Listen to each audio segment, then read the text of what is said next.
Eh, vamos a seguir con este curso de introducción a psicoanálisis. Yo ya les dije que en general yo prefiero escribirlo y leerlo para no olvidarme nada.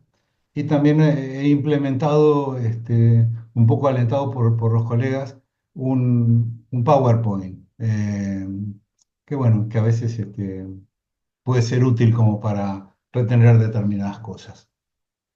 Eh, este texto que es para mí esencial en el psicoanálisis, en la historia del psicoanálisis, es el de las neuropsicosis de defensa. Yo le puse también texto sobre la histeria, pero en realidad vamos a trabajar básicamente primero con un poco un desarrollo histórico de cómo la histeria va evolucionando, ¿no es cierto? Y cómo se va ubicando dentro del psicoanálisis, ¿no? Como parte en realidad de la histeria el nacimiento del psicoanálisis. En las clases anteriores vimos como en la segunda mitad del siglo XIX, Freud, bajo gran influencia de Charcot y también de la mano de Breuer, se dedica al estudio de la histeria. También habíamos comentado que viaja a París, al Hospital de la Salpêtrière, para seguir trabajando sobre la histeria. También vimos la propuesta de la estructura del aparato psíquico en dos tópicas. La primera tópica o primera teoría es que el aparato psíquico está estructurado en tres instancias: el inconsciente, el preconsciente y el consciente. La segunda tópica propone hablar de tres instancias también: el ello, el yo y el superyo. También recordemos que estas dos tópicas o estas dos teorías no se contraponen ni se contradicen, sino que se pueden pensar como, digamos, al mismo tiempo, por decirlo de alguna forma. Es decir, cuando hablamos de las tópicas del ello, del superyo y del yo, también podemos hablar de un sistema consciente, preconsciente e inconsciente. Ahora vamos a volver un poco atrás a lo que podríamos considerar como el nacimiento del psicoanálisis. Me estoy refiriendo al periodo que va desde 1893, 1894 más o menos, a 1895, 1896. Que por cierto, las neuropsicosis de defensa son del año 1894, o sea que este año están cumpliendo 130 años y seguimos teniendo como texto de referencia. Como ya lo vimos, y si alguien vio esa película que habíamos recomendado, la de Freud, la de John Huston, eh, Freud trabajaba con un médico que se llamaba Joseph Breuer. Era un médico que era algo mayor que Freud y lo había tomado un poco como un alumno de él o como, como decía, Joseph Breuer funcionaba un poco como el mentor de Freud, ¿no? Y también otra de las cosas que hizo Freud fue viajar a París a trabajar y a formarse con Charcot. Con Freud, perdón, con Breuer, una de las cosas que hizo fue escribir un texto que se llama Sobre el mecanismo psíquico de fenómenos histéricos. A este texto también se lo conoce como la comunicación preliminar. En este contexto temprano del psicoanálisis, el método utilizado es la hipnosis y lo que buscan mediante la hipnosis es producir lo que se llama una catarsis. Podríamos pensar que la catarsis consistía en algo así como una descarga emocional. Se llevaba al paciente a un estado de trance hipnótico para que pudiera recordar hechos o acontecimientos traumáticos. Al liberar las emociones vinculadas a los hechos traumáticos, el paciente podía aliviar sus síntomas. Antes de seguir avanzando en esta primera parte del psicoanálisis, es decir, en los comienzos, conviene que podamos pensar en cómo llega Freud a proponer esta teoría. Es importante señalar que Freud no se inventó todo esto, que su teoría, por un lado, es fruto de un intenso trabajo con pacientes y de estudio de los referentes de su época. También es importante señalar que, una vez más, Freud era médico y que durante toda su obra intentó vincular la teoría psicoanalítica con lo orgánico. Hay algunos nombres que vamos a ir viendo a lo largo de esta clase y que de alguna manera fueron referentes, maestros, teóricos que influyeron mucho en la formación de Freud. En esta época, estamos hablando de los comienzos del psicoanálisis, 1894, podríamos hablar de una primera nosología freudiana. Ahora sí les voy a compartir a ver si funciona, ¿eh? Eh, a alguien, Belén, que se mutee, como dicen. Entonces, en esta primera, la están viendo, ¿no? Entonces, en esta primera, sí, ahora sí. En esta primera nosología eh, psicoanalítica, esperen un segundito porque se me perdió algo aquí. Ah, no lo voy a hacer como pase de diapositivas porque si no me quedo sin la otra pantalla. Entonces, en esta primera nosología, ahí lo vemos, Freud trabaja sobre dos categorías, las neurosis y las neuropsicosis. Dentro de las neurosis aparece la neurastenia y la neurosis de angustia. La neurosis de angustia, tal vez, y no nos vamos a dedicar en esta clase a esta categoría, porque sí es una propuesta freudiana. Pero la neurastenia está ubicada ahí y es una patología sí, creada por un norteamericano, ahora no me acuerdo exactamente cómo se llamaba, pero que la tomaron los europeos y la incluyeron dentro de la nosología. Y como vemos en el gráfico, las neuropsicosis, que incluyen a las neurosis y a la neurastenia de angustia, y las neuropsicosis incluyen la histeria, las obsesiones y las fobias, la psicosis alucinatoria y la paranoia. Esto, si lo pensamos hoy, nos resulta un poco extraño porque en general en psicoanálisis hablamos de tres estructuras subjetivas, ¿no? Las neurosis, la psicosis y las perversiones. Por otra parte, también queremos señalar que desde la psicología cognitiva, en sus diversas corrientes, y desde la psiquiatría, las clasificaciones propuestas son muy complejas y se han agregado categorías tales como el trastorno, que es un término que implica una disfunción o una desviación de un estado de salud mental considerado normal o funcional. Podríamos pensar un poco en una forma de adaptación, por decirlo de alguna forma, ¿no? Con respecto a las neurosis, el concepto de neurosis también es complejo, porque vamos a ver qué pensaban eh, psiquiatras y manuales de psiquiatría. El que tomo aquí es un manual de psiquiatría de Henry A., que es un psiquiatra que es muy citado por Lacan, que fue maestro de Lacan, ¿no? Y en su manual de psiquiatría, las neurosis están ubicadas en las llamadas enfermedades mentales crónicas. La definición es que son enfermedades de la personalidad caracterizadas por conflictos intrapsíquicos que inhiben conductas sociales. Ahora bien, considerar a la neurosis como una enfermedad crónica ya es algo bastante delicado y discutible. Más allá de señalar que los conflictos psíquicos no necesariamente están en el marco de algo patológico. Pero todo nos llevaría a pensar que esos conflictos intrapsíquicos producen efectos en la percepción del sistema de realidad. Aquí vamos a otro concepto que propone Freud, y que antes no existía, que es el concepto de realidad psíquica. En este sentido, la realidad no es algo que viene dado, no es algo innato, sino que es secundario, que es algo construido. Este concepto es muy importante, ya que más adelante Freud escribe un texto que es muy importante, que se llama La pérdida de la realidad en las neurosis y en la psicosis. Es un texto del año 24, creo. Y también es importante este texto porque ahí sí vamos a ver una distinción entre neurosis y psicosis para Freud, donde aparece la realidad externa como si fuera una instancia más. Me estoy refiriendo a las tres instancias del yo, el superyo y el ego. Entonces tenemos que el término neurosis fue introducido por William Cullen, ¿sí? En 1769.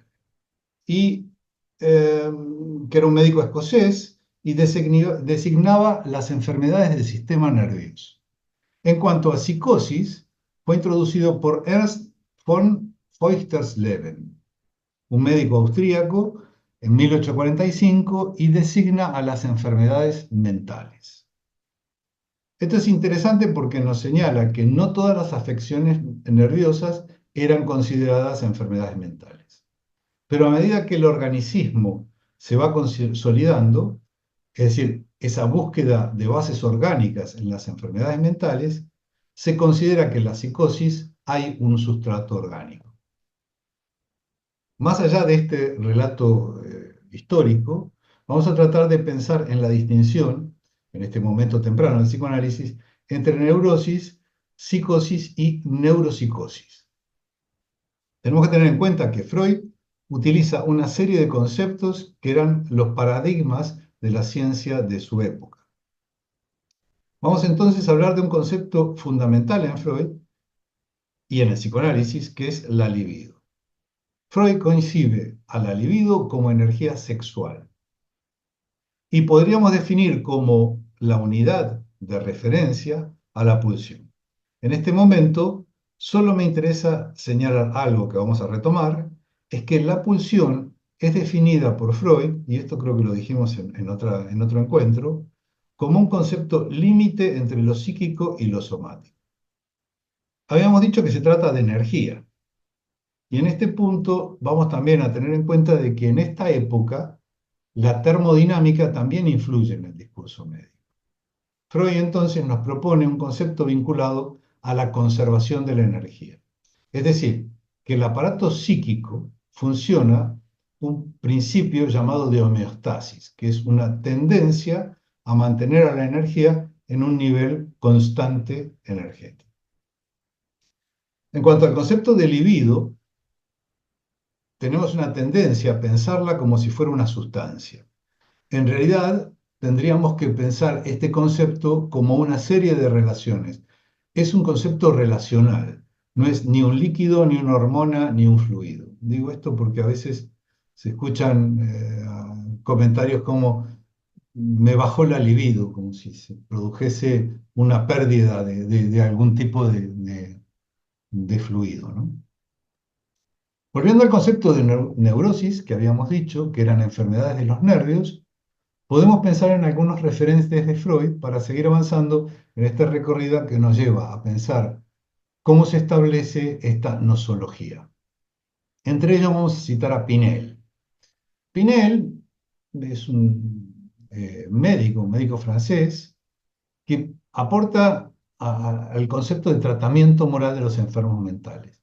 Digo esto porque tendríamos que pensar que estamos hablando, fíjense que Pinel nació en el 1745 y murió en 1826, o sea que estamos hablando de principios del siglo, finales del siglo XVIII, perdón, y principios del siglo XIX. Y en esa época tenemos que pensar que el tratamiento de las dolencias o las enfermedades mentales era algo como muy mecánico, ¿no? Es decir, es algo que podemos ver incluso en algunas de estas películas, ¿no? Donde aparecen estos manicomios y los tratamientos con agua fría o incluso había un tratamiento que era hacer girar a una persona en una silla hasta que le saliera sangre por los oídos. O sea, incluso podríamos hablar de técnicas como de tortura más que de curación. Pero Pinel rompe con esas prácticas y propone algo distinto, ¿no es cierto? Y novedoso, que podríamos pensar que es un poco el nacimiento, marca el nacimiento de lo que hoy llamamos la psicoterapia. Otro referente de Freud fue Krafft-Ebing. Es un autor que van a encontrar muchas veces citados por Freud. Y Krafft-Ebing recoge clasificaciones de Griesinger, que también es otro psiquiatra que escribió un tratado sobre enfermedades mentales de 1845, y que van a servir a Freud en su propuesta nosológica. Habíamos dicho que las neurosis eran enfermedades del sistema nervioso, pero la característica que tenían es que se referían a síntomas somáticos. Por eso la clasificación de Krafft-Ebing aparece como neurosis la histeria, la epilepsia y la hipocondría. Habrá que agregar luego otra neurosis, que es la neurastenia, que sería algo así como una excesiva irritabilidad que estaba vinculada a un debilitamiento del sistema nervioso. Luego vamos a ver que Freud considera la neurastenia como una neurosis actual, es decir, que tiene sus orígenes en conflictos actuales y no en la vida infantil. Krafft-Ebing llama neuropsicosis a las perturbaciones psíquicas permanentes de las neurosis. Es decir, que cuando la neurosis, hablamos de efectos somáticos, tiene síntomas psíquicos, no solo corporales, es una neuropsicosis. Cuando estos síntomas mentales se daban ya sea de manera aislada, es decir, sin correspondencia con síntomas somáticos, o con ellos, pero con una manera muy acentuada, entonces utilizaba el término de psicosis. ¿Qué? Alguien que es así, Pilar, que se silencia, Bueno, por va- favor. Entonces, volvemos entonces. Pero el médico que tal vez más influyó, y esto ya lo hemos visto en otras reuniones, que más influyó en Freud fue sin duda Charcot. Y como habíamos visto en la primera clase, Freud viaja a París para estudiar con Charcot, específicamente para formarse en el estudio y en el tratamiento de la histeria. Ya esto incluso, creo que fue en la primera clase que habíamos hablado un poco de todo este recorrido y de cómo la hipnosis había irrumpido, digamos, en el siglo XVII y el siglo XVIII como un método para tratar incluso la histeria y que lo toma Charcot. Pero sí también habíamos visto que a lo largo de la historia de la histeria, tenemos un primer periodo, que es el periodo, digamos, de los griegos, donde se considera que la histeria respondía a desórdenes uterinos y que era una enfermedad específicamente femenina. No había histeria masculina en ese momento. Después vamos avanzando y nos metemos en la Edad Media y ahí los que se apropian un poco de esta dolencia son las posiciones así religiosas, considerando que una crisis histérica, y hablamos que en esa época solo se hablan de crisis histéricas, no se habla ni de una enfermedad, ni de un estado, ni una patología, pero se consideraban que eran posesiones demoníacas, estamos hablando de la Edad Media, ¿no? Y a partir de 1618, ahora vamos a ver, un investigador francés que se llamaba Jacques Lepoix eh, es el que cambia un poco la historia y considera que la histeria no es una enfermedad femenina, sino que es una enfermedad cerebral primitiva. Esto sienta las bases para poder desvincular a la histeria como una afección que solo padecían las mujeres. Se la consideraba como una perturbación cerebral y Lepoix es el primero en considerar en esa época a la histeria como una enfermedad común a ambos sexos. Pero había otras afecciones que eran ubicadas en el mismo plano que la histeria, la epilepsia y la hipocondría, porque, como decíamos antes, tenían manifestaciones aparte, digamos, corporales. La hipocondría era caracterizada como un estado de tristeza y preocupación ansiosa por la salud, con ideas de incurabilidad e intentos terapéuticos continuos y fracasados, centrados en especial sobre síntomas corporales, sobre todo trastornos de la llamada región de los hipocondrios, que son el estómago y el hígado, pero también con trastornos cardíacos. Pero, como suele suceder en la evolución de conceptos científicos, años más tarde se considera la histeria y a la hipocondría como la misma enfermedad, nada más que la histeria, volvemos de nuevo, a las mujeres y la hipocondría a los hombres. Esto, ¿no es cierto?, lo determina un médico que se llamaba, un investigador que se llamaba Sydenham, 200 antes de que Charcot empezara a estudiar la histeria. vendría a ser 50 años después de esta propuesta de eh, Lepoix de considerarla como una enfermedad cerebral primaria. Ahora, ¿cuál es el gran aporte de Charcot? ¿Y por qué Charcot rompe con la tradición médica con respecto a la histeria? Dije antes que Sydenham consideraba que las mujeres eran histéricas y los hombres hipocondríacos, a pesar del descubrimiento de Lepoix. Pero Sydenham también señala que la afección histérica no solamente es muy frecuente, sino que se muestra bajo formas diversas. Ella, la histeria, imita casi todas las enfermedades que tiene el género humano. A partir de esta afirmación, podemos entender por qué se consideraba a las histéricas como simuladoras. Pasan al menos 200 años para que Charcot cuestione esta afirmación y cuestione la clasificación de el padecimiento histérico como una simulación. Hay otro autor que en alguna medida ha contribuido no solo a una especie de dejación de la histeria como entidad nosológica, sino también a que el lenguaje popular se apropie y le adjudique determinados roles. Me refiero a Jean-Pierre Fabre. Era un médico coetáneo de Charcot. Y Fabre, o Farret si quieren, en alguna medida intenta consolidar la idea de que las histéricas son simuladores y que es una afección femenina, proponiendo varias características. Entre ellas, movilidad de sus disposiciones psíquicas, es decir, cambios que hoy podríamos considerarlos como ciclotímicos. Disposición a la contradicción y a las controversias. Espíritu de duplicidad y de mentira, vemos aquí también una actitud prejuiciosa.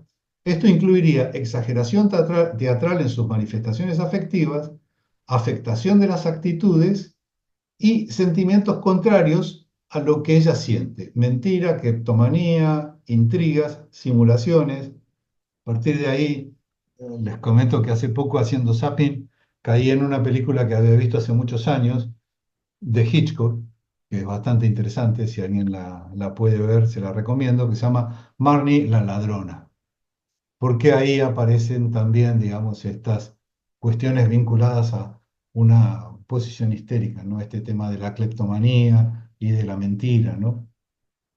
Yo creo que Hitchcock estuvo muy influido por el psicoanálisis en sus películas. Otra de las características, rapidez en la producción de ideas y de actos y carácter novelesco y fantasioso. Como podemos ver, con esta serie de características que etiquetan a las histéricas, más allá de volver sobre la idea de que es una afección femenina, se las desatiende por considerarlas como mentirosas, fabuladoras, simuladoras, fantasiosas. Yo creo que también forma parte también de la influencia de la situación, digamos, social que se vivía en Europa en ese momento, donde, bueno, no, los hombres no podían soportar, digamos, que, que una mujer tuviese un carácter distinto, ¿no? Entonces había que clasificarla de una determinada manera. Tienen que aparecer Charcot y Freud para que cambie el concepto de la histeria. Charcot es el que, aunque tardíamente, eh, porque cuando se empieza a dedicar a la histeria ya era un hombre mayor, él había trabajado mucho sobre la parte de neurología, pero Charcot es el que se dedica a estudiar sistemáticamente la histeria y señala que no se trata de una simulación, pero su posición siempre apunta al orgánico, no a lo psíquico. Entonces, ¿cómo podríamos ver esta distinción en la concepción clásica del tratamiento de la histeria y la propuesta de Charcot? ¿Y en qué podríamos pensar que Freud se aparta de Charcot? En primer lugar, Charcot empieza a trabajar sobre la histeria, aunque de manera tardía, e intenta darle un lugar distinto en cuanto a la nosología y al tratamiento. Pero siempre sostuvo que había lesiones cerebrales. El problema es que cuando se diseccionaba un cadáver y no se encontraban lesiones visibles. En este punto, Charcot señala que eran lesiones funcionales y que por eso no se podían apreciar físicamente. por ahí leí que si él hubiese tenido un poco más de tiempo, tal vez habría podido rever su posición con respecto a las lesiones, digamos. Pero bueno, él siempre buscó, digamos, lesiones cerebrales. Freud, que venía trabajando intensamente el tema de la histeria, más específicamente con Breuer, ya lo dijimos esto, y ahora podemos pensar un poco en el texto que habíamos elegido, que es el de las neuropsicosis de defensa. Es un texto que le decía que tiene 130 años, ¿no? Y cuando hablamos de esa primera nosología, digamos, en la cual no aparecen claramente diferencias entre neurosis y psicosis, pero también hay otra de las cosas que llama la atención, que lo que actualmente llamamos neurosis, me estoy refiriendo a histeria, neurosis perdón, histeria, neurosis obsesiva y fobias, acá son consideradas como neuropsicosis, pero están en el mismo orden de dos entidades que hoy podríamos considerar como psicosis. Nos estamos refiriendo a la neurosis, a la psicosis alucinatoria y a la paranoia. Les voy a poner de nuevo ven que aquí en esta nosología aparece histeria, neurosis, obsesiones y fobias, que están las dos juntas, ¿no es cierto? Y abajo tenemos psicosis alucinatoria y paranoia. Como les digo, este texto es 30 años antes de que él escriba justamente la pérdida de la realidad psíquica en las neurosis y en la psicosis. Volvemos entonces a lo que estamos hablando de este texto en las neuropsicosis de defensa.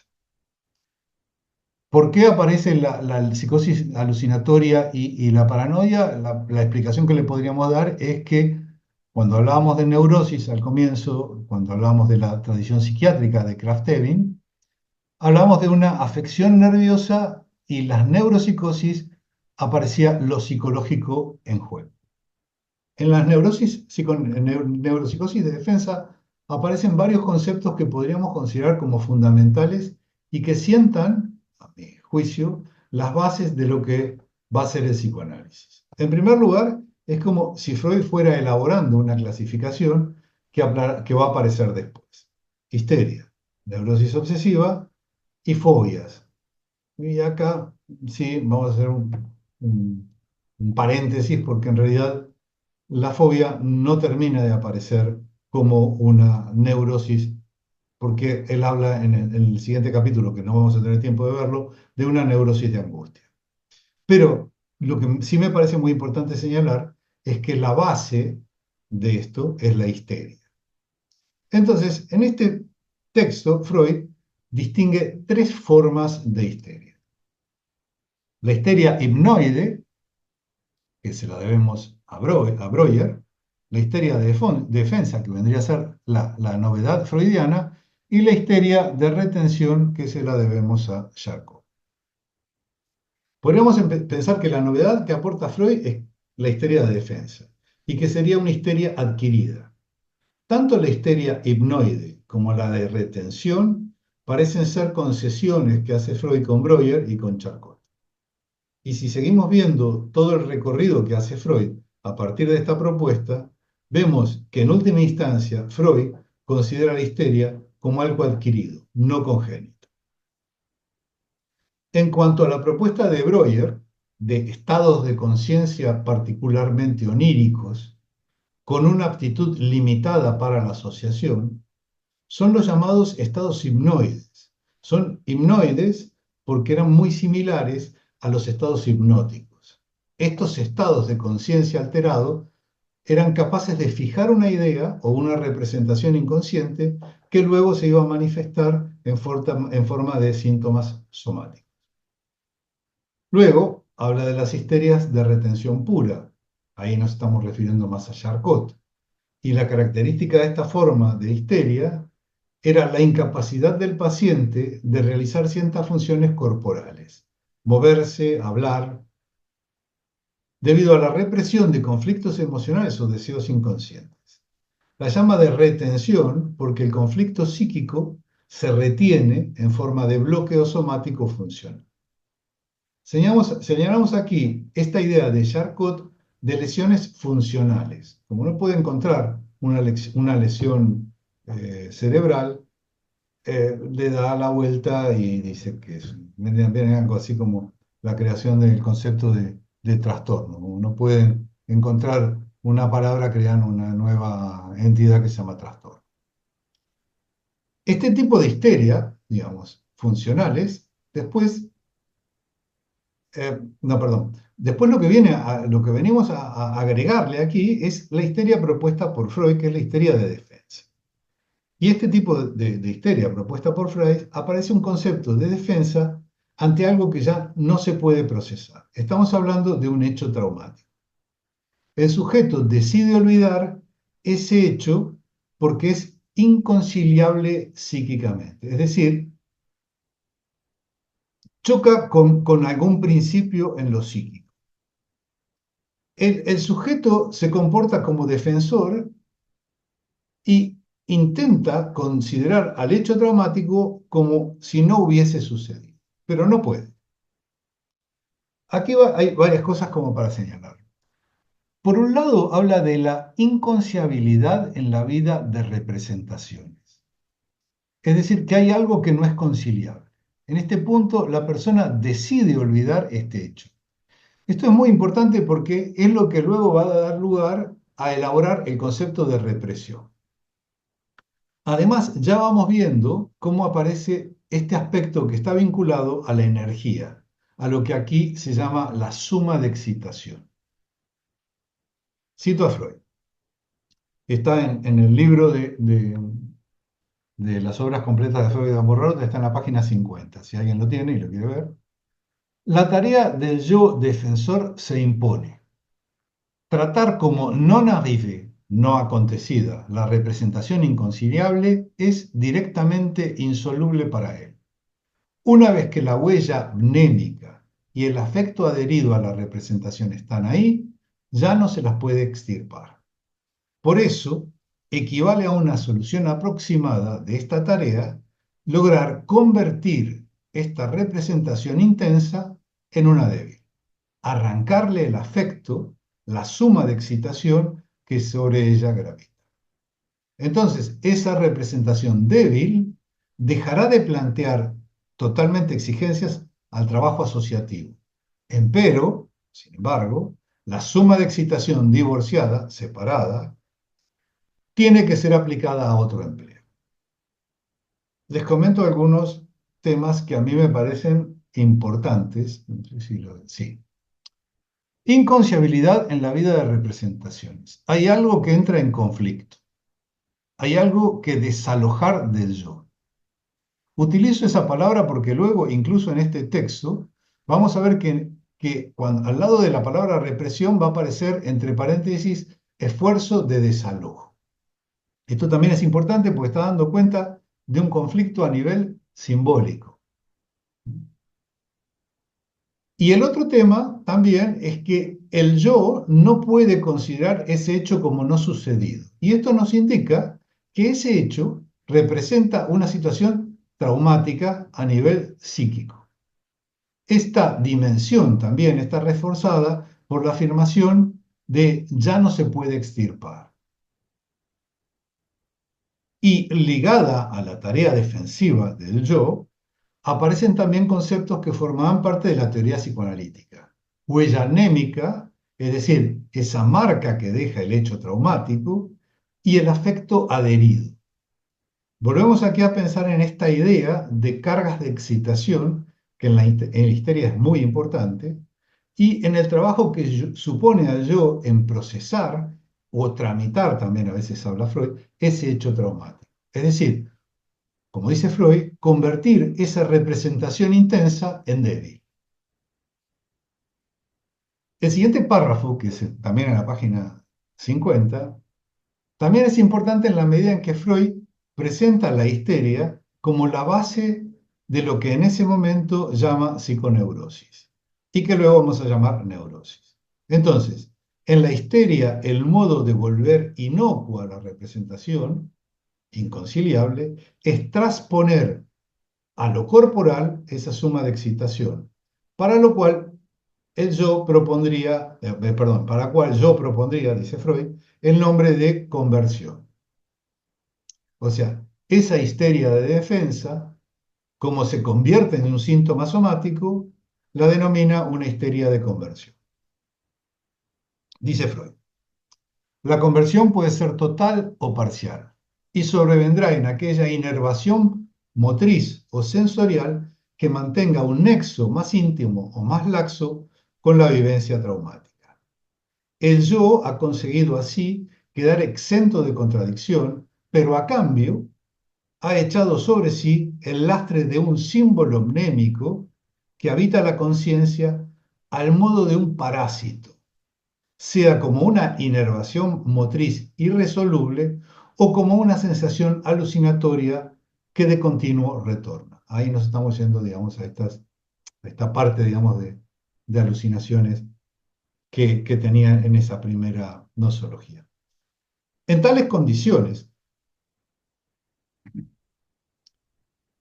la huella anémica de la representación reprimida, esforzada de desalojo, fíjense, acá aparece esta idea de esfuerzo de desalojo, no ha sido sepultada, sino que forma en lo sucesivo el núcleo de un grupo psíquico segundo.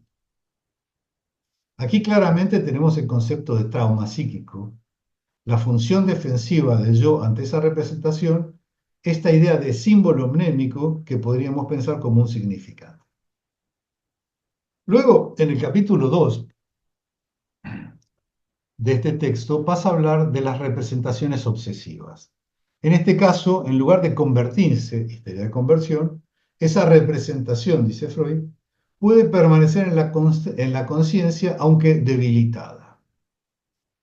Pero su afecto liberado se adhiere a otras representaciones, en sí no inconciliables, que en virtud de ese enlace falso devienen representaciones obsesivas. Volviendo a un párrafo que habíamos citado, nos faltaría definir cómo es el proceso en las fobias. Y en este texto no están abordadas las fobias de manera aislada, que en general él habla de obsesiones y fobias. Pero podríamos pensar que en lugar de producirse una conversión en algo somático o en otro pensamiento mediante un enlace falso, el hecho traumático se desplaza a un objeto fóbico exterior. Al preparar la clase, ¿no? Cuando pensé cómo podía abordarla, pensé ante todo que teníamos que tratar de pensar por qué este texto lo consideramos como uno de los textos fundantes del psicoanálisis, ¿no? Si bien vemos que con Charcot y en alguna medida con Breuer, la idea clásica de la histeria empieza a ocupar un lugar más importante, Freud acá empieza a tomar distancia. Freud admira a Charcot porque fue su maestro y le debe mucho a él, pero no le termina de convencer la idea de esta base orgánica. Básicamente porque siendo Freud neurólogo, se da cuenta de que muchas parálisis histéricas no siguen las inervaciones nerviosas, pero sí están vinculadas a situaciones traumáticas, es decir, episodios de la historia del sujeto, en su mayoría sexuales. Por otra parte, también toma distancia con Breuer, ya que vamos viendo que el recurso de la hipnosis no le termina de convencer, así como tampoco cree que se pueda generalizar la teoría de los estados hipnoides. Es más, ya se empieza a esbozar ese alejamiento de Freud con respecto a las hipnosis. Cito, página 56, primer párrafo. Las representaciones reprimidas constituyen aquí también el núcleo del grupo psíquico segundo, que a mi parecer es asequible aún sin el auxilio de la hipnosis. Esto también creo que lo habíamos comentado, uno de los motivos también por los cuales Freud se aleja de la hipnosis es porque parece que no era muy buen hipnotizador, no llegaba a dormir a la gente. Es decir, aquí vemos en este primer esbozo que estamos haciendo conceptos que para mí han sido muy importantes en este trabajo, que son consciente e inconsciente, esta parte, digamos, de desalojar, digamos, aquello y mandarlo inconsciente, el concepto de realidad psíquica, el concepto de hecho traumático vinculado a la sexualidad, el concepto de defensa, que después va a pasar a ser la represión, y esto sí es algo que no está explícitamente explicado aquí, pero es el concepto del yo como una instancia que media con el principio de realidad. Creo que hasta ahí, sí, hasta ahí llegué. Eh, ¿Puedo tomar agua? Pueden hablar y se pueden dar...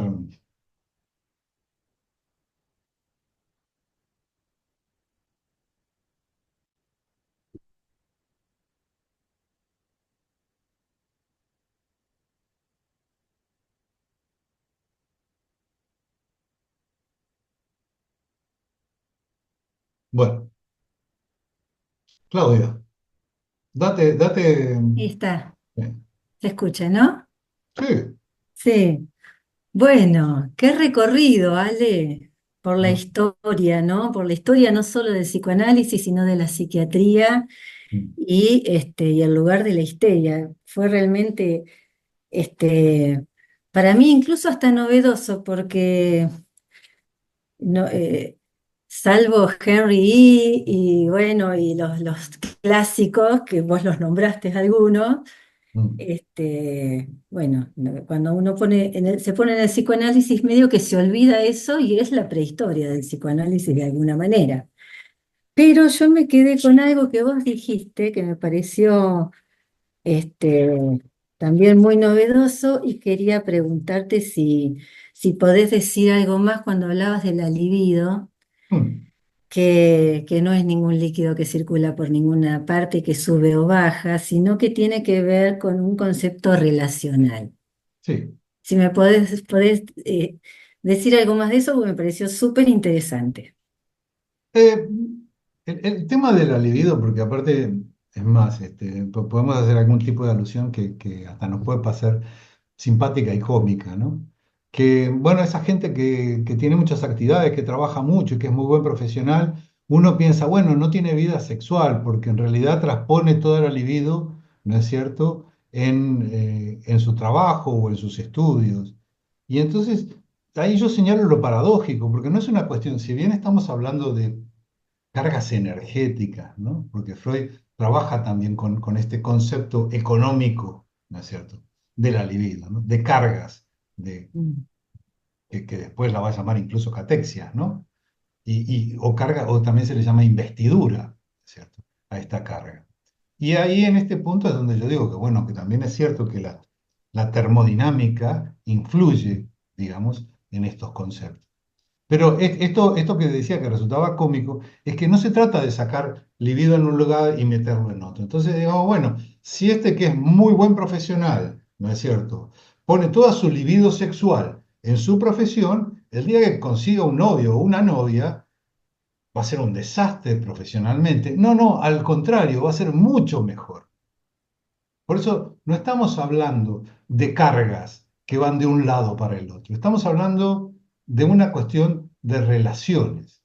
Ahora, podemos encontrar, porque incluso te diría, no, tal medicación, incluso aparece en los prospectos, ¿no? Baja la libido. Qué interesante, ¿no? Porque, ¿cómo vas a bajar la libido? ¿Qué es un inhibidor de la libido? ¿Qué es la libido? Es un concepto bastante complejo, ¿no? Como para pensar. Esto que estás diciendo, Ale, es importante porque también en muchos casos de falta de deseo sexual tienden a argumentar eso que les pasa con la medicación, como justificar como si es algo totalmente ajeno al sujeto y está puesta la responsabilidad en el químico que hace que no tenga ganas de tener relaciones sexuales, por ejemplo. Mm. Bueno, lo que pasa que sí es cierto y esto insisto mucho porque la otra vez hablaba con un analista y me decía, bueno, cada uno tiene su mantra psicoanalítico, ¿no? Siempre insiste sobre determinadas cosas. Y yo siempre insisto en la posición ética del analista, es una de las cosas que sigo sosteniendo y sigo insistiendo en esto, y también en esto que a veces nosotros caemos incluso, que es en el tema de el etiquetamiento, ¿no es cierto?, del diagnóstico, ¿no es cierto? Entonces, claro, cuando va alguien a un médico o un psiquiatra o incluso un psicólogo, no, usted está con la libido baja, ¿no? Y esto le va a bajar la libido. Entonces, bueno, el otro se va con esa etiqueta es lo mismo que el tema de la depresión, ¿no? Que vamos a trabajar en Madrid, ¿no? Eh, Estas etiquetas de que esta persona, usted padece de depresión, hacen que en alguna medida el sujeto que va a consultar se sienta más tranquilo, porque bueno, entonces como soy un depresivo, voy a actuar como un depresivo.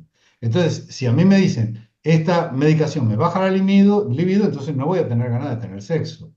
Entonces, me parece que en todo caso habría que pensar, digamos, no tanto en una cuestión de cantidades de libido, sino qué pasa con el deseo.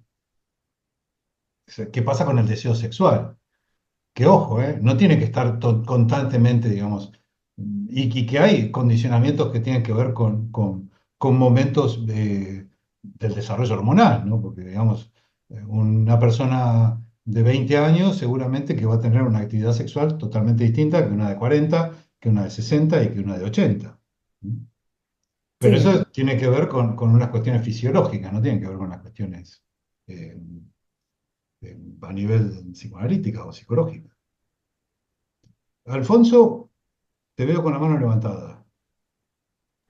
Sí, bueno, enhorabuena a Alejandro, vaya recorrido clínico por la histeria, me ha encantado y bueno, me ha hecho recordar cosas. Me ha resultado muy interesante cuando tomas las clasificaciones iniciales de aquella época, pero como la inoide, la de defensa, la de, digamos, retención, todo el trabajo que hacía. Pero lo que me ha gustado mucho es cuando comentas, y lo quería también traer, el Freud, neurólogo, médico, digamos, de alguna manera, clasificatorio, un Mm. poco frente al Lacan estructuralista, cómo la clínica le lleva, yo creo, en un punto dado, a la separación de la cuestión de lo orgánico con, creo que, bueno, lo que llamaríamos la estructura histérica más en la cuestión de la defensa. Cuando introduces la defensa y haces que a mí me parece absolutamente, no sé, que un neurólogo haga ese viraje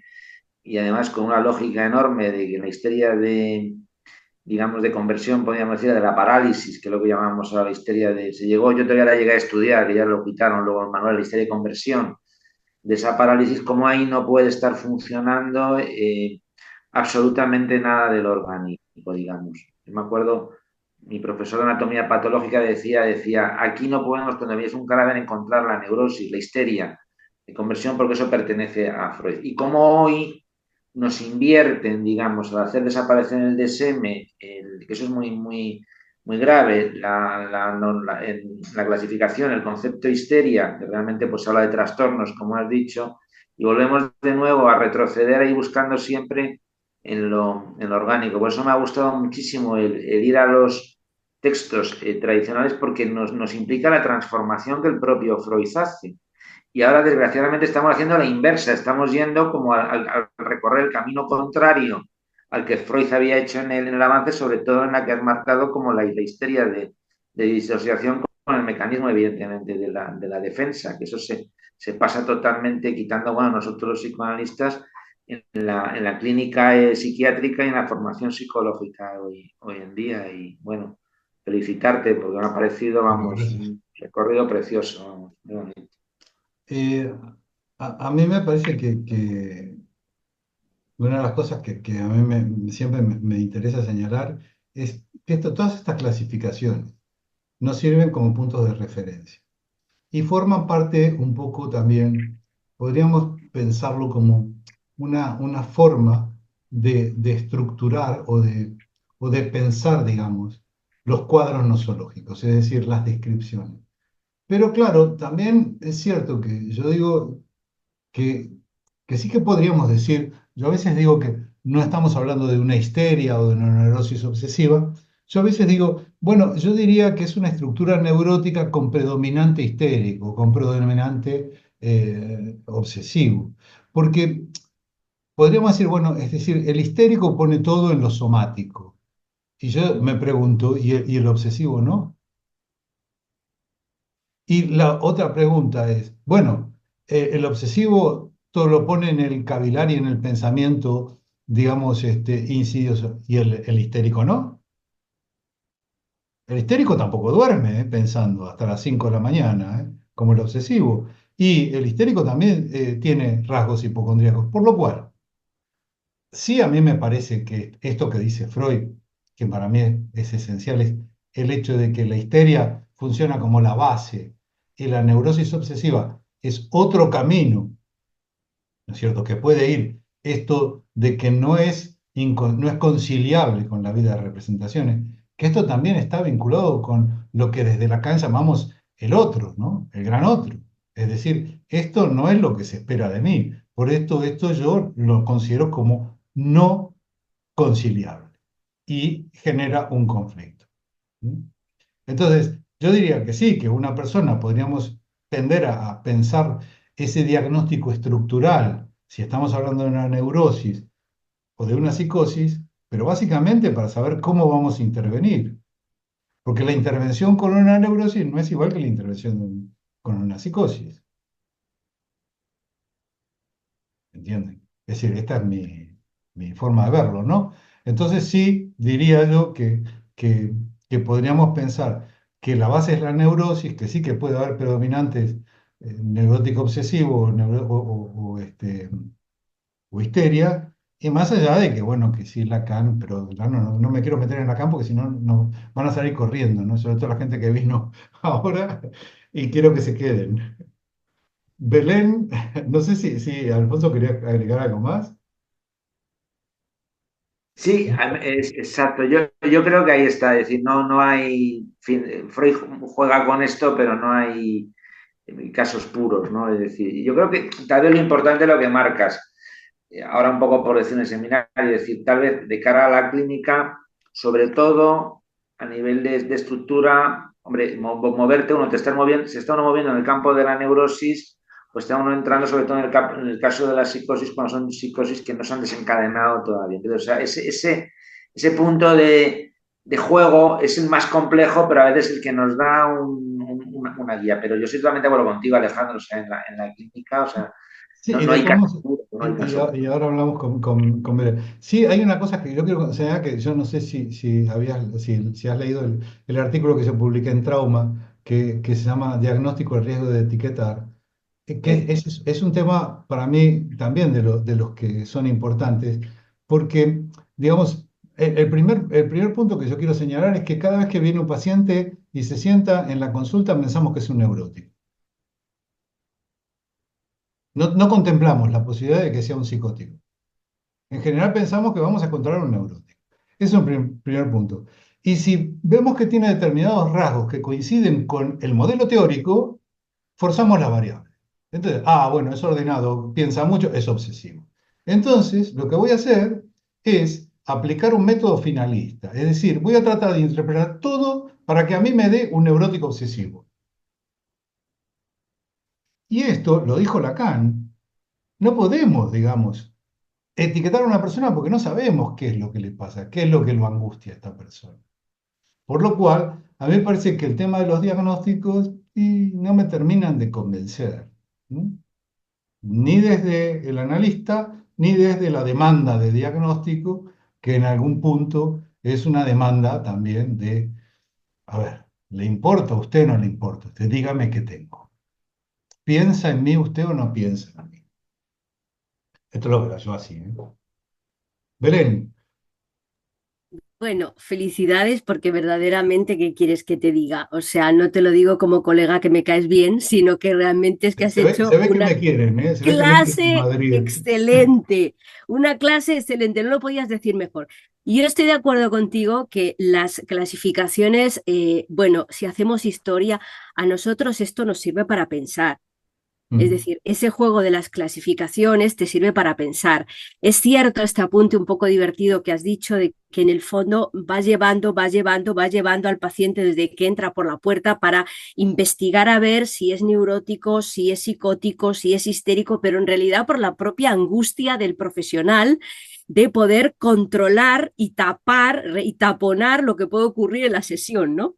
mm, Pero pero es cierto que las etiquetas, podemos decir, clasificatorias, sirven para pensar, para hacer más o menos un mapa, pero yo aquí estoy de acuerdo contigo y yo creo que la primera vez que pensé en esto fue escuchando a Néstor Brownstein el tema de las posiciones, que cualquier individuo sentado en una conversación de 60 minutos está un rato psicótico, un rato neurótico y un rato histérico. Es decir, que podemos ir girando sobre las diferentes posiciones en una conversación de 60 minutos sin hablar realmente de estar anclados en una estructura, ¿no?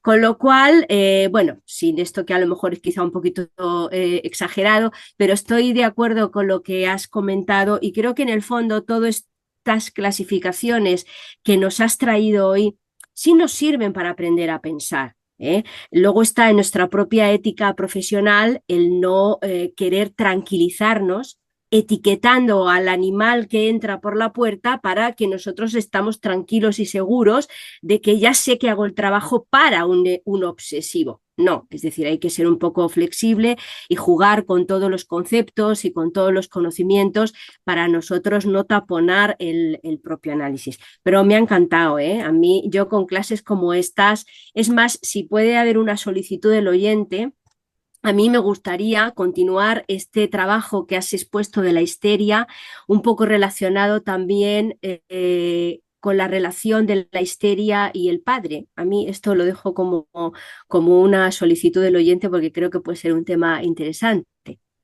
Yo, yo creo que en algún punto, digamos, por un lado, cuando empecé a revisitar textos, a releer y a buscar material, porque también es cierto que bueno, incluso te diría que la neuropsicosis de defensa es un texto que yo debo haber estudiado en el año 87. Te podrás imaginar que estamos hablando de casi 40 años, ¿no? De haber trabajado ese texto. Y me sorprendo también, digamos, revisitándolo, ¿no es cierto? Volviendo a leer y tratando de pensarlo como lo pienso ahora.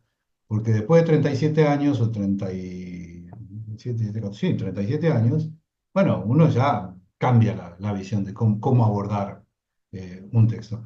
Y pensé que me quedaba corto, y creo que me quedo corto, y que claro, en algún punto, por eso al principio, cuando empezamos la clase, yo dije, eh, quiero aclarar, sobre todo para la gente que viene, que hace poco que viene, bueno, hay algunos de los que estamos aquí que vinieron las 4 clases anteriores, que no vamos a ir, no nos persigue nadie, o sea que podemos volver, podemos retomar conceptos, podemos retomar clases y podemos plantear cosas que incluso, bueno, ya para la gente que se agrega, decirles que tenemos ahí un grupo de WhatsApp y que a veces nos mandamos mensajitos, digamos, para si queda alguna duda o mandamos mail para preguntar.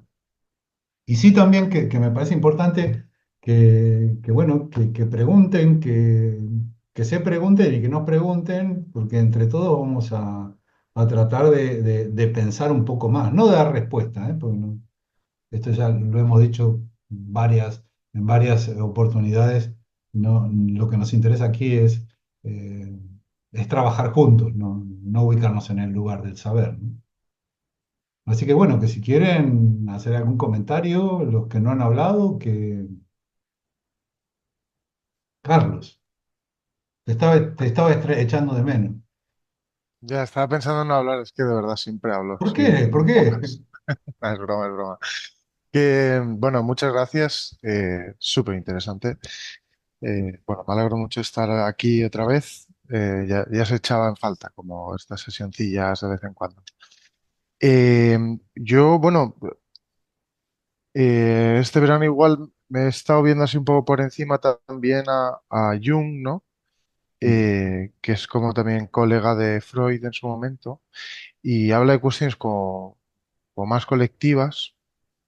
Y yo me pregunto hasta qué punto esto estaba o lo veía, si lo veía Freud o este grupete de Freud, Breuer, Charcot, bueno, esta gente que has mencionado, que ha sido coetánea, eh, y cómo eran sus pacientes. Quizás es la pregunta que más me interesa saber, ¿no?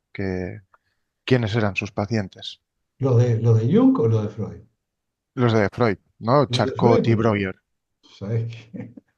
Los de Freud, tomo dos estudios sobre la histeria. Hay no sé cuántos historiales clínicos. Con respecto a Jung, bueno, Freud tenía yo no sé si era un problema, No, me parece pero que perdón, Freud era muy enamoradizo. quizá me refería más en en un análisis quizá un poco más de clase, ¿no? Socioeconómico de los pacientes de Freud. Bueno, a ver, Freud atendía en Viena y atendía a la burguesía de la época, no atendía en su consulta privada, ¿no? Pero todo en el primer periodo de formación sí atendía en hospitales. Esto lo vimos ahí en la película esta, ¿no? En la película de John Huston, la de Freud. No me acuerdo cómo se llama, Freud, una pasión, Las pasiones secretas, pasiones ¿no? secretas. Sí, es Sí. muy chula. Eh, lo que pasa es que después él ya se dedica al psicoanálisis. En este primer momento, Freud, en realidad, sí estamos hablando incluso de antes de que él publique la interpretación de los sueños, que podríamos ubicarla como una obra central, digamos, y tal vez es la obra de Freud más leída y más publicada, la interpretación de los sueños. Y la interpretación de los sueños fue posterior. En este primer momento, Freud sí estamos hablando de algo que incluso lo cita en en el texto que es sobre algunos mecanismos psíquicos de la histeria, que es lo que se llama generalmente la comunicación preliminar, que es un texto que escribió con Breuer. Entonces lo que se produce ahí, o lo que quiere producir, porque él habla, y es un ejemplo que yo muchas veces doy, que si yo me encuentro con alguien y me da un bofetón, entonces yo para poder darle, digamos, devolver, le pego un bofetón, ¿no? Entonces estamos a mano. Me encuentro con un amigo, me mira y me da una bofetada. Entonces yo digo, ¿qué te pasa? Y le pego otra, ¿no? Estamos hechos, estamos a mano. Se compensa, ¿no es cierto? Este cambio o esta diferencia, ¿no es cierto? Si yo estoy en un cierto nivel y viene uno y me pega un bofetón, se produce un desequilibrio. Lo equilibrio con otro bofetón. Otra forma podría ser insultarlo. Otra cosa podría ser ponerme a llorar. Es decir, hay una acción, es decir, una reacción ante esa diferencia, ¿no es cierto?, de intensidad. Por eso estamos hablando ahí de sumas de excitación y de intensidad. Entonces, él dice, bueno, puede ser que esa reacción no pueda producirla en ese momento. Digo esta palabra reacción porque en alemán la palabra es reagieren, reaccionar. Sí. Entonces después él dice, bueno, que en realidad cuando pasa el tiempo, ¿no es cierto? Si yo llevo al paciente, digamos, a que pueda recordar ese momento traumático, puedo llegar a producir una reacción posterior. Entonces ahí dice abreagieren, abreaccionar. Es un neologismo en castellano que se creó a partir del alemán. Es decir, es reaccionar, es decir, producir esa descarga con posterioridad. Entonces ahí, y lo dicen creo que en este texto, no sé, me acuerdo si en las neuropsicosis de defensa o en el anterior, de lo que se va a tratar es de tratar de que esa persona llegue a ese hecho traumático y que pueda producir, digamos, pueda poner eso en palabras, ¿no es cierto? Que lo pueda, pero utiliza la palabra tramitar, que podríamos decir procesar, poder tomar una actitud con esto que ha sucedido y que ha dejado una huella traumática. Entonces, esto en este momento es lo que él está planteando. Pero ojo, ojo, porque si volvemos a la película esa, vemos, no me acuerdo si el caso que trataba era de Emily Foner, no me acuerdo exactamente cuál era el caso, que trabaja en la película, que lo hace la actriz Susana York. eh, Ahí vemos, ¿no es cierto?, que él larga otra idea en esa película, que es cuando ella le dice, bueno, lo amo, me ha curado y todo esto, entonces él le dice, Freud, que lo hace Montgomery Clift, bueno, ya se ha curado de su neurosis, ahora se tiene que curar de mí. No sé si se acuerdan de esa escena, ¿no? Que es, pasamos a lo que se llama la neurosis de transferencia, pero no vayamos tan rápido porque tenemos gente nueva y van a salir corriendo y yo quiero que se queden. Sí, yo cuando preguntaba eso pensaba más en si existe una especie de histeria colectiva, ¿no? Es decir, eh, claro, Sí, mirá las según la pe- elecciones en Argentina y vas a ver que hay una histeria colectiva. ya sí, bueno, pero no tiene tanto que ver con lo paternal, ¿no? O sí, no lo sé, qué sé yo. Yo estoy en un seminario aprendiendo, pero nada, me refería más como a, claro, si al final esta gente solo analizaba pues a burgueses y burguesas, pues eh, no sé, no sé si los sufrimientos son similares y es tan sistemático todo, si existe, bueno, como que son muchas preguntas que me salen, ¿no? Más bien, como Vale, sobre todo lo de la histeria colectiva. yo Si te voy a, existe una te voy a contar y posibilidad. después voy a dejarle a la mano a Alejandro Sí. que le acaba de... dos cosas. Una, que sería, que ya vamos a llegar en algún momento de hoy, un texto que es muy interesante de Freud que se llama Psicología de las masas y análisis del yo. Y ahí vamos a trabajar un poco, en ver, digamos, qué pasa con lo colectivo. Pero más allá de esto, me hiciste acordar a un gran psicoanalista que falleció unos años y que yo tenía mucho cariño, que se llamaba Jorge Belinsky. Y Jorge Belinsky un día en nuestras discusiones, en nuestras charlas, me dijo, bueno, a ver, los ricos no se pueden psicoanalizar porque no significa ningún sacrificio económico para ellos. Y yo le dije, bueno, a ver, Jorge, lo podríamos relativizar, ¿no? Porque en realidad sí es cierto de que el psicoanálisis tiene que implicar un esfuerzo, tiene que significar algo para que no se transforme en una dádiva, digamos, ¿no? En un acto, digamos, en el cual, en realidad, como decía Lacan, si el paciente no paga, tiene que pagar algo que sea, digamos, significativo para él, no tiene que pagar mucho dinero, ¿eh? Si no paga con dinero, paga con la enfermedad, con sus síntomas. Porque decir, es tan bueno mi analista que no me cobra que yo le voy a dar trabajo, voy a seguir enfermo. Pero bueno, ya nos metemos en temas un poco más complicados. Yo creo que sí, que el psicoanálisis se puede aplicar tanto en estratos o en lugares de la sociedad que son, de hecho en Argentina, ya te había comentado, hay muchas propuestas que están vinculadas con lo social desde el psicoanálisis. Así que sí que creo. Eh, Alejandro, Bueno, primero buenas tardes a todos. Muchísimas gracias por invitarme. Que yo diga excelente la exposición. No voy a ser muy objetivo porque soy amigo de Alejandro desde hace 30 años, así que lo conozco mucho, hemos compartido trabajo ponete juntos. la cámara Yo porque vengo no te de... vemos, ¿eh? Sí, Ah, sí. No, no, ahora te veo. Lo sí, que pasa es que estás doble. estoy doble porque estoy Ah, usando el celular y la vale, vale. pantalla Ahora, grande ahora para sí, ya verlo está, ya mejor. está. Pero sí me escuchan, ¿verdad? ¿Me escuchan Sí, sí. bien? Sí, sí, sí, no, ahora te vemos. Bueno. Eh, Simplemente decirles que yo vengo de otra formación, jurídico-política, nada que ver con la psicología y también del arte, del teatro, pero siempre muy interesado por el tema. De hecho, ahora que me acabo de retirar, pensé seriamente en hacer la carrera de psicología. Ya estoy un poquito grande, pero bueno, ¿por qué no? Eh, con respecto a lo que expusiste, Ale, a mí se me aparecen ciertos interrogantes. En primer lugar, preguntarte si siempre todo síntoma conlleva o expresa un hecho traumático, ¿sí? Si eso surge como verdad absoluta después de un tratamiento psicoanalítico, ¿no?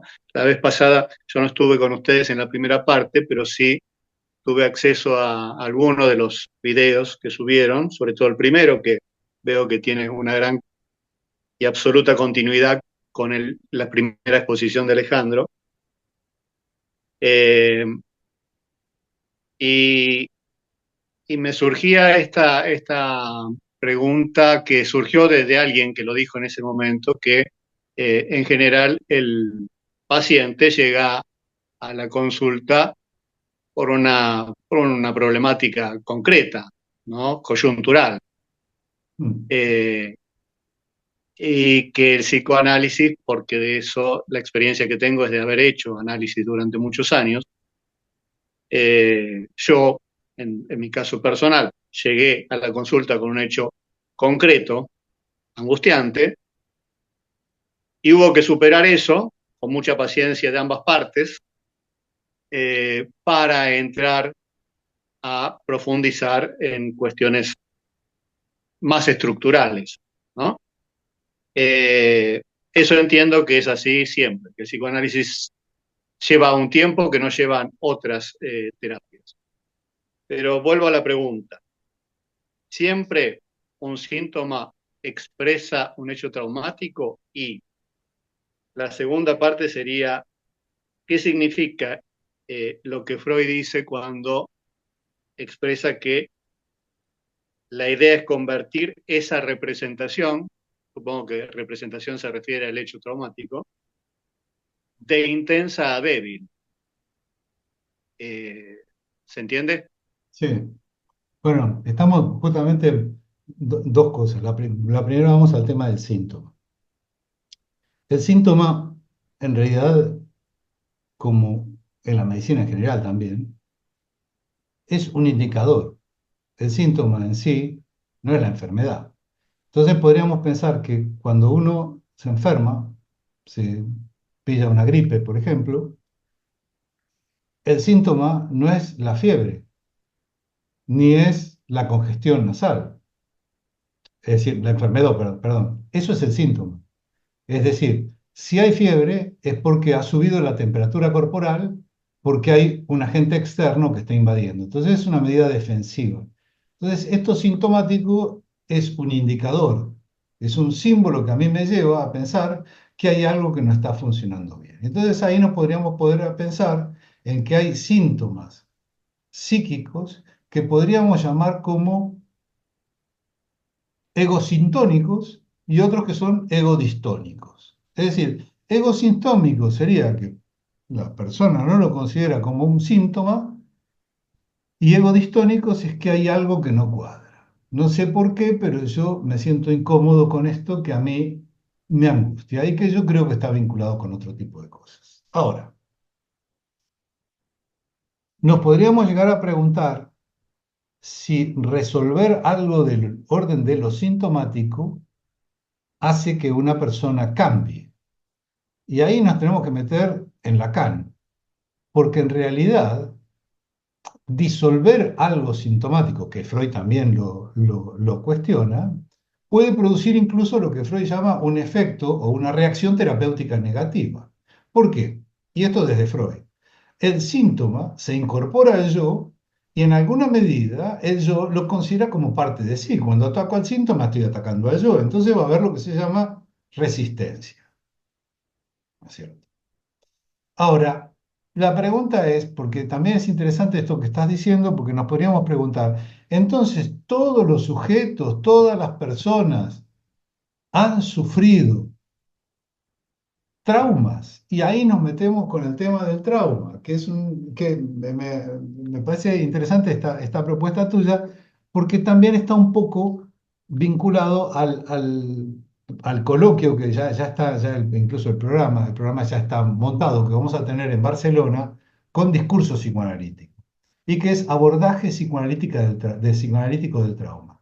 ¿Qué es un trauma? ¿Qué significa algo que es traumático? ¿No es cierto?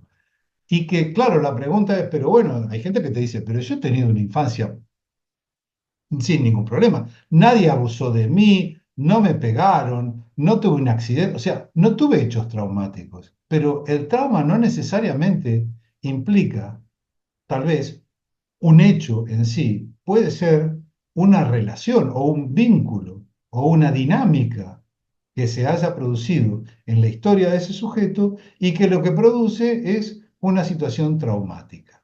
Cuando hablamos de trauma, tratamos de pensar no tanto en algo que es como un accidente, porque cuando hablamos de trauma es el traumatólogo, vamos, cuando tenemos golpes, o cuando nos quebramos el brazo. No, no, es algo que produce un efecto a nivel psíquico y que no puede ser procesado de alguna forma. Esto al menos es como yo lo entiendo al trauma. Y lo otro era poder pensar si, si resolver un trauma implica que uno ya no tiene ningún problema. Bueno, ahí yo ya sería más lacaniano, porque entre todas las propuestas que, que, que podemos hablar dentro del lacanismo, yo me quedo siempre con una, que es producir un cambio subjetivo frente al sufrimiento. Esto no es tan sencillo para hacer y puede llevar toda la vida hacerlo, pero sí está vinculado en cómo se posiciona uno frente al deseo y frente al goce, que vendría a ser toda esta parte, digamos, tan tanática, tan mortífera, que no me permite poder vivir como a mí me gustaría. No sé si se entiende un poco. Lo que pasa es que Sí, estamos sí, sobre la hora y no sé si contesté o no. sí, contestaste, por lo menos a mí sí, y entendí en todo caso lo que Freud sostiene al decir que debilita, ¿no? La representación, que Sí, es a ver, debilitar la insignificante también. representación sería para poder tramitarla, podríamos entenderla, para poder resolverla en ese momento de Freud. Después va a haber, la teoría se va a complejizar mucho más, y ya cuando vayamos avanzando nos vamos a dar cuenta de lo compleja que es. Y ni te cuento cuando vayamos a la cara. Bueno, Lucía, dime. Muy cortito, solo matizar esto que comentaba Alejandro, de que quizás podemos diferenciar, ¿no? El tema de que hay síntomas, yo sí que creo que esto es algo que más adelante Freud lo explica mejor, de que no todo síntoma es causa de un hecho traumático, que creo que más adelante lo explica como algo que arrasa al sujeto y lo deja justamente sin representaciones. Creo que hay síntomas que se pueden entender más como un conflicto entre estas instancias, ¿no? que hablábamos. Y le resulta al yo algo que que no es tolerable, Inconciliable. inconciliable. Creo que es quizás una manera más fácil de entenderlo o de verlo no solo como un producido por algo traumático, ¿no? Nada, simplemente ese comentario. Eh, ¿Alguien quiere comentar algo más?